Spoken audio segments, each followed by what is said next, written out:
क्या कोई आदमी ताजमहल को बेच सकता है? क्या संसद भवन को बेचा जा सकता है? जवाब है नहीं। लेकिन मिस्टर नटवरलाल नाम के एक आदमी ने एक नहीं, दो नहीं, बल्कि 3 बार ताजमहल को बेचा था। बचपन में नटवरलाल के घर के पास एक पड़ोसी ने नटवरलाल को उसके बैंक से पैसे निकलवाने के लिए भेजा। नटवरलाल को ये बात समझ आई कि सिर्फ दस्तखत से वो उसके पड़ोसी के खाते से पैसे निकलवा सकता है। उसने जाली दस्तखत से पड़ोसी के खाते से पैसे निकलवा लिए। जब ये बात उसके पड़ोसी को पता चली तो उसने ये बात नटवरलाल के पिता को बताई। पिताजी ने नटवरलाल की खूब पिटाई की। गुस्से से वो घर छोड़कर कलकत्ता भाग गए।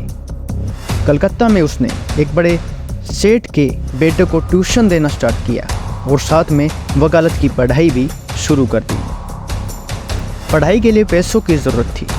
जब वो पैसे उसने उस सेठ से मांगे तो सेठ ने पैसे देने से साफ मना कर दिया। ये बात नटवरलाल को चुभ गई। उसने सेठ को कॉटन के बिजनेस का लालच दिया और उस बिजनेस में नटवरलाल ने उसे 4.5 लाख रुपए का चूना लगा दिया और वहाँ से फरार हो गया। इन चोरियों तक तो ठीक था, लेकिन नटवरलाल ने 3 बार ताजमहल, 2 बार रेड फोर्ट और 1 बार संसद भवन को भी बेच डाला। ये काम करने के लिए उसने सबसे पहले फर्जी डॉक्यूमेंट्स को तैयार किया, जैसे रेड फोर्ट में कितने कमरे हैं, कितने हॉल हैं, गार्डन में कौन से प्लांट हैं, उसका एरिया कितना है। लेकिन सोचने वाली बात तो ये है कि उनसे ताजमहल और रेड फोर्ट जैसी चीज़ों को खरीदता कौन था। उन दिनों जो फॉरेनर्स इंडिया में घूमने के लिए आते थे, उनके पास बहुत ज़्यादा पैसा था। नटवरलाल उन्हें ये चीज़ें गवर्नमेंट लैंड डीलर बन के दिखाता था। उन दिनों इंटरनेट का इतना ज़्यादा प्रचलन भी नहीं था, या ये कहें कि इंटरनेट था ही नहीं। जब तक उन्हें असलियत का पता चलता, नटवरलाल पैसे लेकर फरार हो जाता था। नटवरलाल ने उस ज़माने के बड़े उद्योगपति रतन टाटा और धीरूभाई अंबानी को भी नहीं बख्शा था। नटवरलाल के गांव के लोग आज भी उसका नाम बड़े सम्मान से लेते हैं। उसे या तो मिस्टर नटवरलाल या मिथिलेश बाबू कहकर बुलाते हैं, क्योंकि उसका असली नाम मिथिलेश श्रीवास्तव है। आज भी नटवरलाल के बारे में उसके गांव वालों से पूछा जाता है तो वो यही कहते हैं कि नटवरलाल ने उसके परिवार के लिए बहुत कुछ किया है।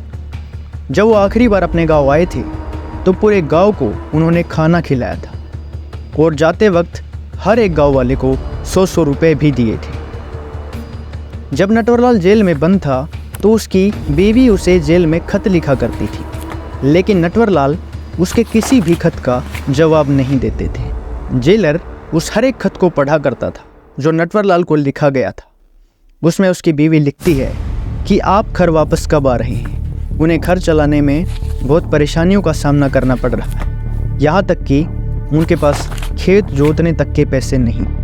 तो जेलर ये पढ़कर नटवरलाल के पास जाता है और उसे कहता है कि तुम अपनी पत्नी की चिट्ठियों का जवाब क्यों नहीं दे रहे। तो नटवरलाल कहता है कि अभी लिख देता हूँ साहब। चिट्ठी को उसकी बीवी तक पहुँचने से पहले जेलर ने उसे पढ़ा और वो ये देखकर हैरान हो जाता है कि नटवरलाल ने लिखा था, मैं जल्द ही आ रहा हूँ। मैंने खेत में खजाना छुपा कर रखा है जिसमें हीरे और जवाहरात हैं। तुम उसे खोद कर निकाल लो और आराम से अपना जीवन बिता। जेलर ने पुलिस फोर्स को उस खेत में भेज दिया। पूरे खेत को जोत कर रख दिया, हर एक जगह छान लिया, लेकिन उन्हें कहीं भी खजाना नहीं मिला। नटवरलाल अगले दिन एक खत और लिखते हैं जिसमें वो जेलर साहब का धन्यवाद करते हैं और उसे कहते हैं कि आपकी वजह से हमारे खेत की जुताई हो गई है, अब फसल भी अच्छी आएगी। नटवरलाल के बारे में एक किस्सा बड़ा मशहूर है। एक बार कोर्ट में जज साहब ने नटवर से पूछा कि तुम इतनी ठगी कैसे कर लेते हो। तो नटवर ने कहा, जज साहब क्या आपके पास 1 रुपये का सिक्का है। तो वो कहते हैं हाँ मेरे पास है। तो नटवर कहता है कि मुझे दीजिए। वो सिक्का अपने पास रख लेता है और कहता है बस इसी तरह लोग मुझे अपना पैसा दे देते हैं और मैं उस पैसे को अपने पास रख लेता हूँ। अब नटवरलाल बूढ़ा हो चुका था, करीब 84 साल उसकी उम्र हो चुकी थी। अब वो पैरों से चल भी नहीं पाता था। व्हील चेयर के सहारे ही चल सकता था। उसे दिल्ली के एम्स हॉस्पिटल में इलाज कराना था। उसे कानपुर से दिल्ली ले जाने का इंतज़ाम भी किया गया। दिल्ली रेलवे स्टेशन पर पहुंचते ही उसे व्हील चेयर से उतारकर पैसेंजर सीट पर बैठा दिया गया, लेकिन बैठते ही वो वहां लेट गया। 3 पुलिस वालों को उसके साथ भेजा गया था।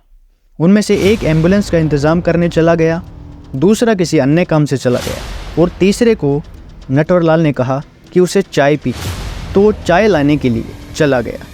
लेकिन जब वो तीनों पुलिस वाले वापस आते हैं तो वो ये देखकर हैरान हो जाते हैं कि 84 साल का नटवरलाल एक बार फिर पुलिस वालों को धोखा देकर फरार हो चुका है। कमाल की बात यह है कि वो चल फिर भी नहीं सकता था, लेकिन वो गया कैसे?